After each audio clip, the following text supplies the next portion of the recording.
everyone, how's it going? My name is Darian Thomas, and today I'm going to be fixing some tile in my bathroom that somehow got cracked and broken before I moved in. So I've lived here for about a year, but I haven't got around to it, but I'm just going to show you really quick.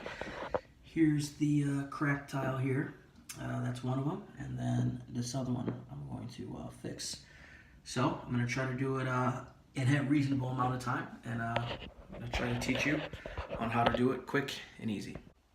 So as you can see here, here's the broken tile. My main goal is just going to try to get the tile. Obviously, I'm not going to swing wildly. I'm just trying to break this tile. Luckily for me, it's already cracked, so it should be easy to break apart.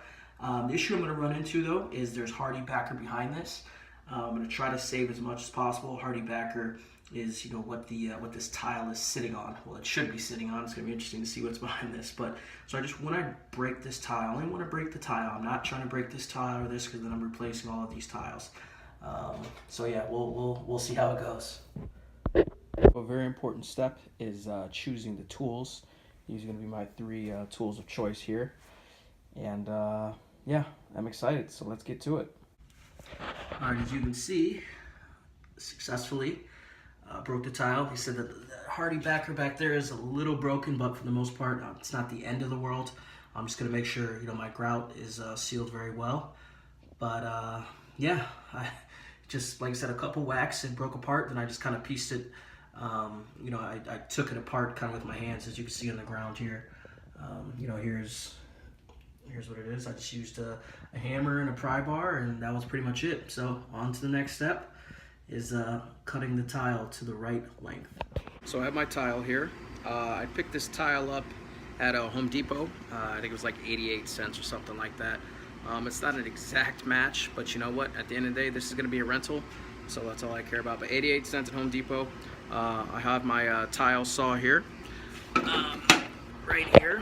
So I'm just going to go ahead and cut it really quick, and yeah, and move on to the next step after that. All right, as you can see here, I have some thin set that I just mixed up in a small little bowl. I found a stick on the ground that I had to mix my thin set with.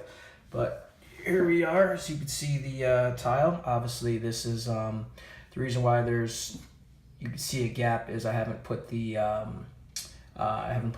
grout in yet. The grout's gonna go, like I said, in these holes. And it's actually funny. As soon as I was pulling out of a Home Depot, I realized that I only have black grout. I don't have or gray grout. I don't have white grout, so I have to run back up to Home Depot. But that's pretty much it, as you can see. Just gonna put the grout in there. I got the thin set behind it, and yeah, gonna grout it up, and that should work. So I'm almost to the finish line here. Right here I have a caulking gun with some grout in there, and right here I have a bucket full of water with a sponge. This is when I do fill the grout. Use a sponge to kind of clean it, and yeah, so I'll show you. This is what I'm going to be doing here. Give it about 24 hours, so it's relatively dry. It's not moving, but I'm going to fill that in, and should be finished. So take my caulking gun here. I'm gonna fill.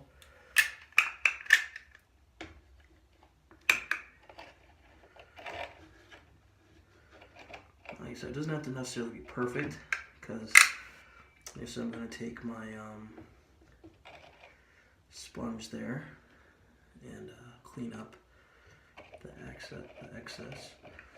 But I just want to make sure, it's very, very important, especially in a shower. This grout fills everything.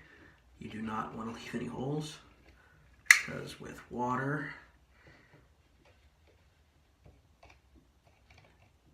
comes mold, and mold comes problems. So yeah, so that's why you don't want to.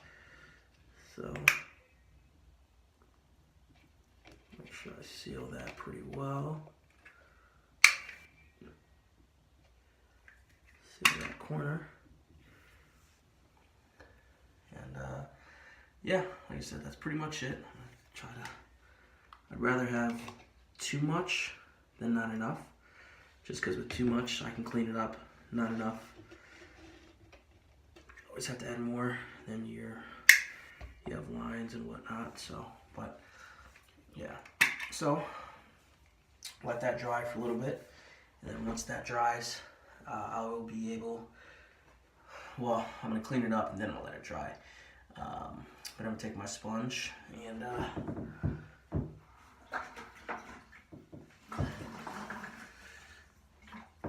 take my sponge and clean up this excess over here.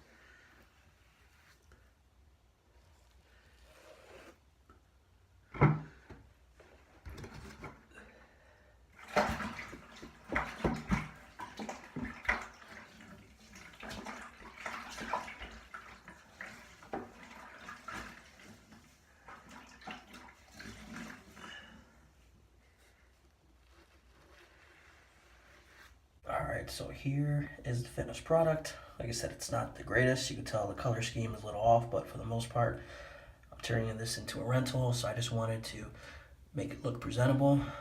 More importantly, there's no water that's going to leak in there. So hopefully this video helped, and like I said, it's very, very important when you're working in a shower.